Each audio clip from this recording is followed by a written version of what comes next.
going to be reacting, or sort of reacting, having my thoughts on the truck driver that was charged with intoxicated manslaughter in I-35 in Texas. Now, I'm not 100% sure where this happened on I-35 in Texas area. I think it was in Fort Worth, Dallas, Texas area. I'm not 100% sure. But if you go in the description of this video or live, you will find two links to two videos, and that should help you with more information on this incident. Now, before I continue, all I gotta say is condolences to the family involved in this accident. We truckers are here for you, and we truckers stand by with you, and we truckers think that this truck driver deserves what's coming to him and not the other way around. Now, if you're new to the channel, hit subscribe, and you don't want to miss out because I'm going to be going live on probably some of the most sensitive topics out there in trucking and cars, and go live probably on car shows. Now, without further ado, let me get into what happened on I-35 in Texas. So this truck driver, which I'm not going to name, you can figure out the name on your own by by going on the links in my description. But this truck driver was driving a Volvo, pulling an Amazon Prime trailer. And for whatever reason, he was doing 80 miles an hour. Okay, he was doing 80 miles an hour. And for some reason, he did not see stop traffic in front of him. And he ended up crashing and wrecking 17 vehicles. Now, he ended up on the left side of the shoulder in the freeway, but he ended up killing 5 people. That included 2 adults and 1 infant. The other 2 people, I'm not 100% sure. I think they were kids. Basically, from rumors I've been hearing, he killed whole entire family. Now, if you watch some of the videos of people trying to stop him, you will not believe what he said. So there was another truck driver that came out and he was cussing at him and was trying to find the driver that caused this wreck. He found him and he's like, "Is that you?" And the guy supposedly admitted that that was him. And he started asking him what happened. And this truck driver, okay, started trying to explain to the other truck driver what happened. He started doing some hand gestures and his broken English. Right away, as soon as I saw that, I was like, wow, another no speak English truck driver involved in a serious wreck. He did not know how to speak or understand English clearly. And he was trying to call somebody. The guy was like, "Who's your calling?" He couldn't even explain who he was calling. And then that truck driver that was talking to the truck driver involved said, "You're going to be locked up. You killed somebody. They're dead." And he was very shocked that the people he wrecked into were dead. Now, when he said, "You're going to be locked up," this truck driver who did not speak English was like, "I'm lucky?" Yes, that's how bad it is. He thought the word locked up means he was lucky. And then the guy said that, "No, you're going to have handcuffs behind you." And at that point, the truck driver started walking back. And what ended up happening is he started running away from the incident on foot. As soon as police showed up,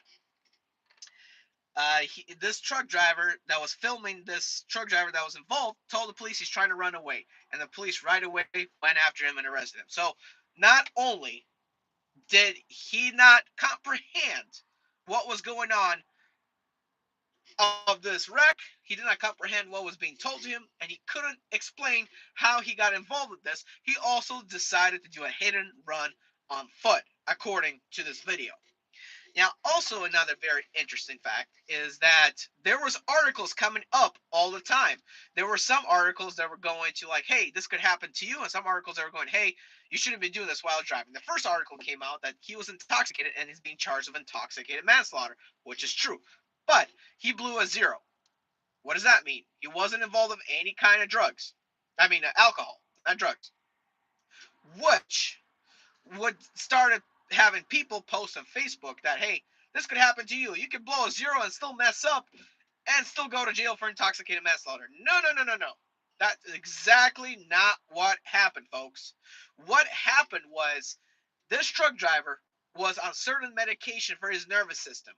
I forgot what it's called, but he was on certain medications for his nervous system that apparently impaired his driving. And that is what he's being charged with: intoxicated manslaughter because of medication. So if your truck drivers are taking any kind of medication, beware, this could happen to you down the road. Now, as far as him not being able to speak or understand English clearly, that's a problem. He is no speak English, and he was involved in an accident, going 80 miles an hour into stop traffic. Now let's pause for a moment. He's doing 80 miles an hour, right? Even if he did 68 miles an hour, if he had a limiter on his truck, still would have been probably the same result. He didn't notice the traffic until it was too late. Now, here's the problem with that. The government or certain agencies is going to be like, ooh, truck doing 80 miles an hour. Let's put speed limiters on trucks. This is exactly the kind of accidents that we cannot have in the trucking industry. Yes, speed was a factor. Yes, sure, if he was going 30 miles an hour, probably not a serious accident. But even if his truck was limited at 68 or even 65 miles an hour, the result would have been the same. This incident right here might trigger some people at FMCSA and DOT to like, let's put speed limiters on trucks, which I see is a big trend in politics. They don't find the source of the problem, what caused some things. Like, oh, speed is the factor. It is, but it wasn't the cause of what happened. The cause of what happened was this truck driver was intoxicated with medication that he should have not had while driving down the road. Now, let's go back to him not speaking English. Okay, this guy's from, I don't know, some place in Africa. I'm not 100% sure where. There was rumors he was from Ethiopia and some rumors from here, from like some other part of Africa, but he didn't speak any English. Now, Arkansas, just a couple days before this incident took place, issued out a law basically saying that if you live in Arkansas and have a green card or some other form of ID other than being a U.S. citizen, you cannot get a CDL. And companies that are based out of Arkansas cannot hire somebody with a green card that has a CDL. You have to be U.S. citizen. Also, the only thing that Arkansas cannot do is control the outside states. So what can they do? They can control who comes in during their DOT inspection.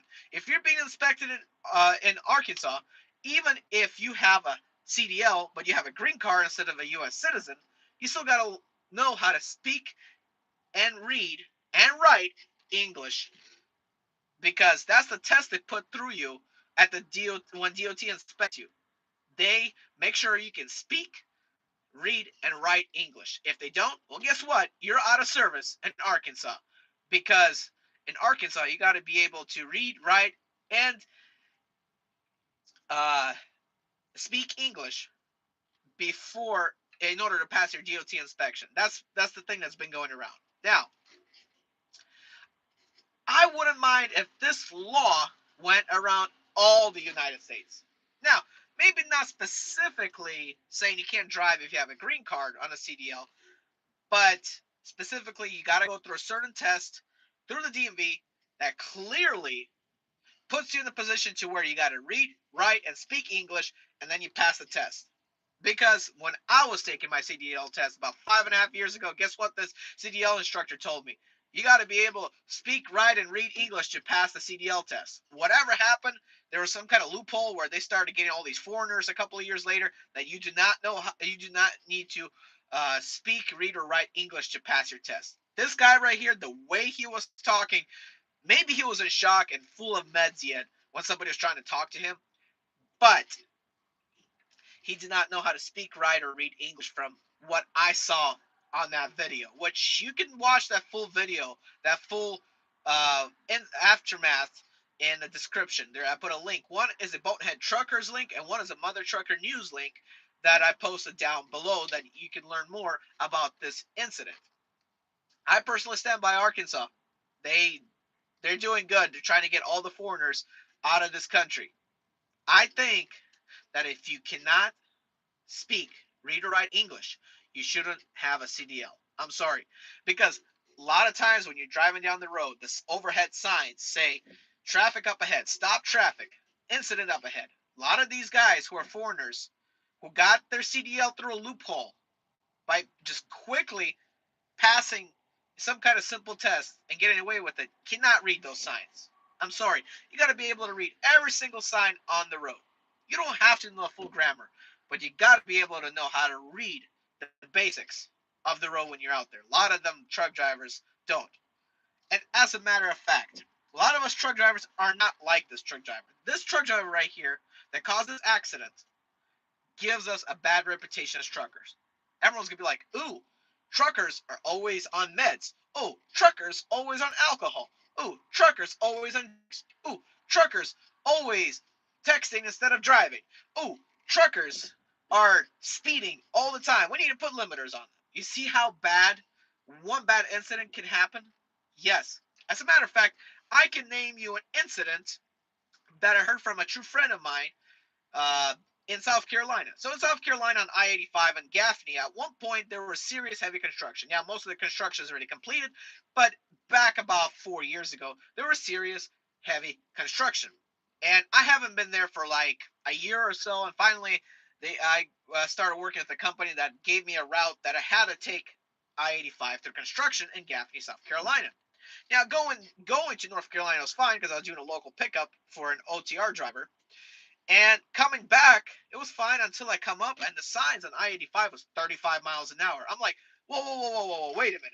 I get it's construction. There's no lanes closed. And we're doing 55. And all of a sudden they drop it down to 35 like it's in the city. Guess what happened? Now, of course, they raise it back up after people start complaining that's too slow for a freeway, even if road work, and then there's no lanes closed.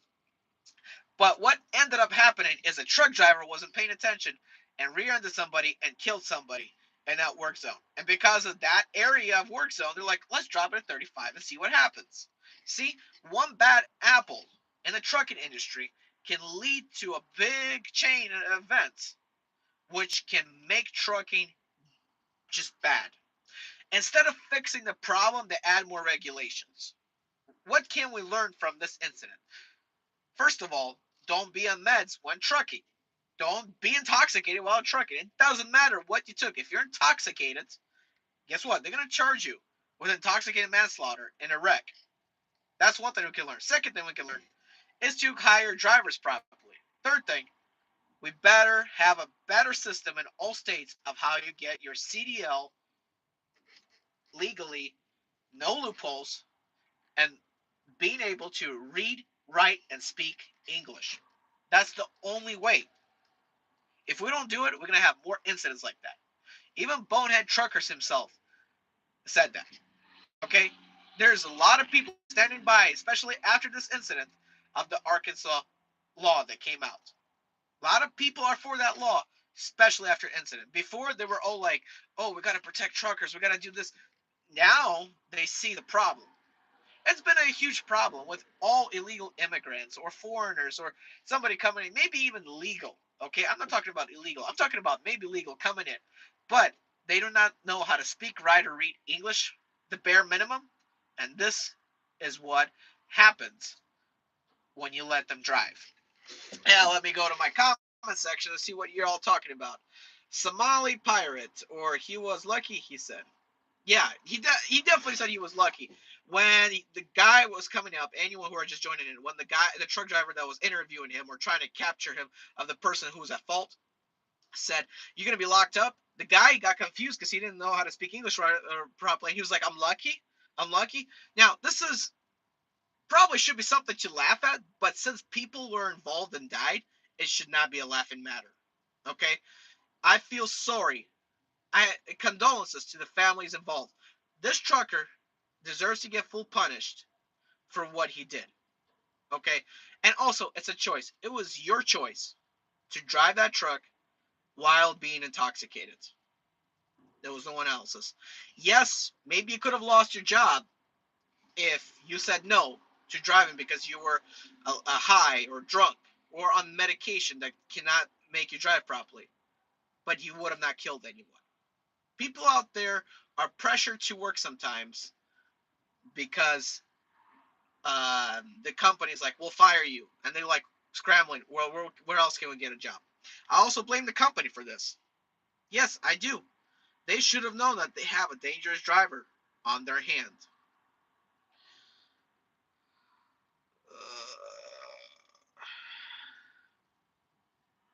All right. Let's see here. Let's list. They tell me I can't be a woman since I'm hairy. No, no, no. I'm not talking about. Sorry. That's facts, bro. Yeah, that's definitely facts, bro. Yeah. I just got some weird comments on here. Uh, it is. What it is. You guys can comment whatever you want on here, but let me know what y'all think. Do y'all think that this trucker gets what he deserves? Let me know in the comments. One day on patrol, I broke my leg and my squad left me for dead. No, no, I'm not reading that. Sorry, sorry, y'all are on here alive, not in the right mind. I'm sorry. I'm sorry. Y'all not in the right mind here that are alive. Okay. I'm asking y'all, what do you think? Should this truck driver get a break or not? I don't think he should. I really, honestly think he should. Now, if he um has a green card, I don't know if he's an American citizen or not. I did not. I did not do research on that.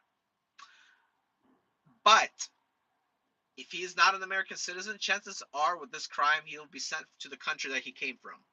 He's no longer going to be allowed in America. That's how strict they are. Also, I do want to say that because Amazon Prime trailer was being pulled by a company that hired him, it's a bad image for Amazon Prime. Yes, because there's so many Amazon Prime trailers out there, guys. It's a bad reputation. People are going to start hating Amazon Prime for it because Amazon Prime is involved in a lot of shady stuff. They're going to think that. I'm just saying. They're going to think that Amazon Prime hires drivers that are unsafe, which could make Amazon lose business. Personally, I think Amazon after this forward will be screening which companies they allow to pull their trailers. I personally think that's going to happen. I personally think that Amazon will be screening better. And I personally think there's going to be a lot of companies out there that will be screening which truck drivers they hire, especially if you have a green card. It's going to be a lot harder for truck drivers to find a job if you're on a green card or your ethnicity is a little bit different. They're going to be screening a lot harder. They're going to try to find the best drivers that they can. I personally think that Amazon will be doing some better changes out there. And hopefully, this is a wake up call to a lot of states to implement better laws about how they give CDLs to drivers from other countries that may or may not speak English.